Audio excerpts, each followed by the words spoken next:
InsyaAllah tazkirah pada pagi ini adalah ubat untuk rohani kita. Pada pagi ini, tuan-tuan tahu tak berapa umur tuan-tuan pada pagi ini? Oden tahu berapa umur Oden? 37? Tu sangat.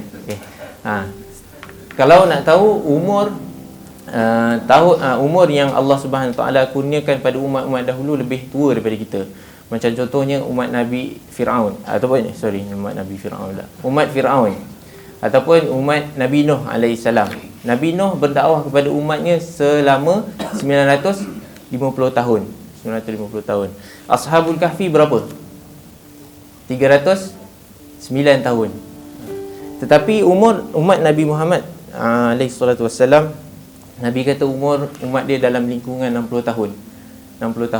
Jadi umat kita, umat Nabi Muhammad sallallahu alaihi wasallam ini tidak mempunyai umur yang panjang. Tetapi dengan limpah rahmat kasih sayang Allah Subhanahu taala, Allah sangat cintakan kepada umat Nabi Muhammad sallallahu alaihi wasallam. Dia bagikan kita beberapa tempat, beberapa masa yang boleh menggandakan amalan-amalan kita. Contohnya macam solat di Masjid An-Nabawi bersamaan dengan 1000 kali ganda. Di Masjidil Haram di Mekah 100,000 kali ganda. Berpuasa selepas bulan Ramadan 6 hari sama dengan puasa setahun. Dan juga Lailatul Qadar bersamaan dengan 1000 bulan.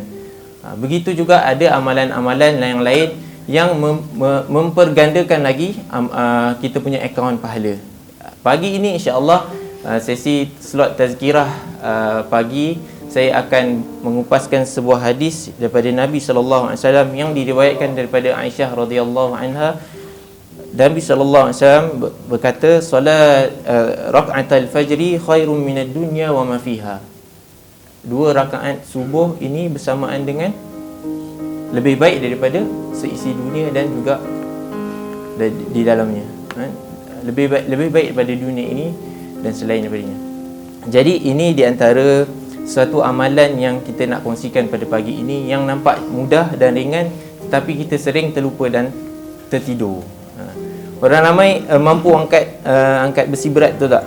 Kalau kita pernah tengok iklan kat Facebook, dia angkat besi berat, pergi gym apa semua, main badminton hujung minggu kan. Tetapi pagi-pagi susah nak angkat selimut, betul tak?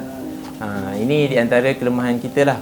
Dan sama-sama kita ingatkan bahawa solat 2 rakaat sebelum subuh ini adalah solat sunat yang tidak pernah ditinggalkan oleh Nabi sallallahu alaihi wasallam ketika safar dan juga ketika hadir. Ketika bermukim juga Nabi sallallahu alaihi wasallam menjalankan solat 2 rakaat sebelum subuh. Dan di antara sunnah yang Nabi buat, Nabi selalu solat malam 8 rakaat.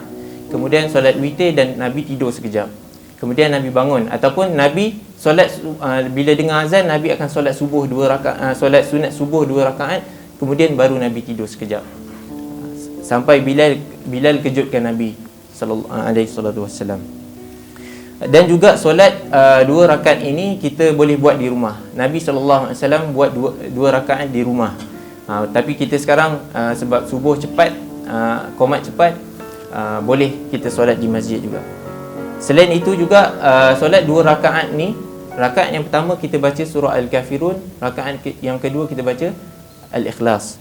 Dan juga kita disunatkan untuk kita qada solat sunat yang tertinggal. Seeloknya selepas waktu yang terlarang lah. Sepertinya di waktu duha, kalau kita tertinggal kita solat. Itulah sedikit sebanyak yang kita boleh kongsikan pada pagi ini tentang solat 2 rakaat sebelum subuh. Dia lebih baik daripada seisi dunia ini. Rugi tuan-tuan dan perempuan kalau kita dah tahu sesuatu benda kalau kita tak amalkan. Kita ni kat dunia ni tidak adalah kita punya tugas yang lain kecuali untuk kita menjadi khalifah Allah Subhanahu Wa Taala dan juga untuk kita sama-sama menggandakan amalan kita untuk menjadi hamba Allah Subhanahu Wa Taala yang terbaik.